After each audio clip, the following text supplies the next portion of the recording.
বাড়িতে অহরহ তোরা তুলেই আমি খাওয়াতে পারি। আমার বাড়ি পিঠা, আমার ইয়াতে পিঠা উৎসব। মাশরুম আছে না? জিনিসটা কেমন?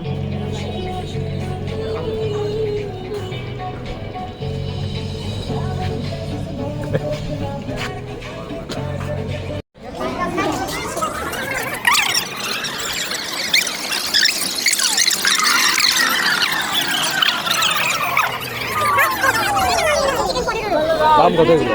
এটার দাম কত? 30 টাকা পিস, এটাও 30 টাকা পিস। 30 টাকা। ট্রেনিং এর কথা বলে একটা একটা করে খাই। কোনটা দিব ভাইয়া? যে একটা একটা দাও। একটা 25 তারিখে কি আর এটা একটা দাও। এটা এটা একটা দাও। এটা একটা সস দিব।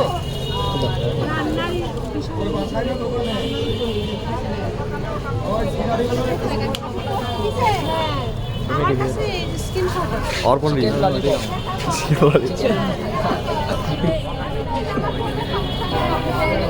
অল্প অল্প করে খেতে হবে, না পোগুলা কারণ আমার একটা ছেলে পেলেও আছে, সন্তান আছে। ছেলে পেলে এগুলা আইডাই তো। 25 তারিখে গো। এখন চিকেন রোল খেতে চলছে।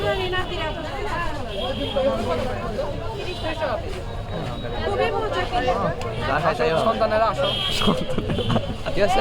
সন্তানেরা আসো, খাবে না? ফটোগুলো দেখলাম। যাও শেষ। ভাই এটা ফেলে দাও। এটা বিন কোথায় ফেলো? এটা ছিল কি ছিল? এই একটা এটা একটা এটা। ও 60 টাকা।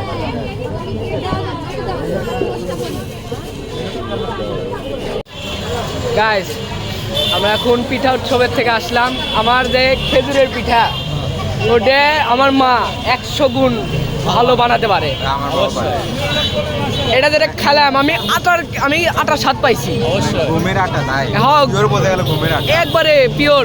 আমি বুঝলাম না ব্যাপারটা কি এখানে বেচতে। খেজুরের গুড়, হ্যাঁ, কোনো টেস্টই নাই। ক্ষীরের তো টেস্ট পাই নাই, ওটাতে মাঝখানে যে ব্যাটাটা ক্ষীরের দেয়, ক্ষীরের টেস্ট পাই নাই। প্লাস পরে যে ওই যে কী খাইলাম হচ্ছে চিকেন ললিপপ, চিকেন রোল। প্রথম কথা তো স্বাদ ছিল কিন্তু গরম নাই, ঠান্ডা ঠান্ডা জিনিস খায় তো মজা নাই, এটা তো আপনারা জানেন। এই জন্য রিভিউ দিতে গেলে এখন এই রানা প্লাজারের এই পিঠা উৎসবের 10-এর মধ্যে আমি 5 দিব, খালি ডেকোরেশনের দিক থেকে, তা বাদি তো খাওয়ার দিক থেকে না। পিঠা উৎসবের ভিতরে আরেকটা জিনিস দেখলাম, এখানে কাঁকড়া বেচতেছে, তারপর পুতুল বেচতেছে, পেন্টিং বেচতেছে। কাঁকড়া, ওই কাঁকড়া না, মানে চুলে দেওয়ার, হ্যাঁ, ব্যান্ড বেচতেছে। বাট ওইখানে পিঠা উৎসব না, ওটা করতেছে। এটা কি বলবো, বগুড়ার ঐতিহ্যবাহী পিঠা উৎসবকে পুরা মেরে দিয়েছে। বাই।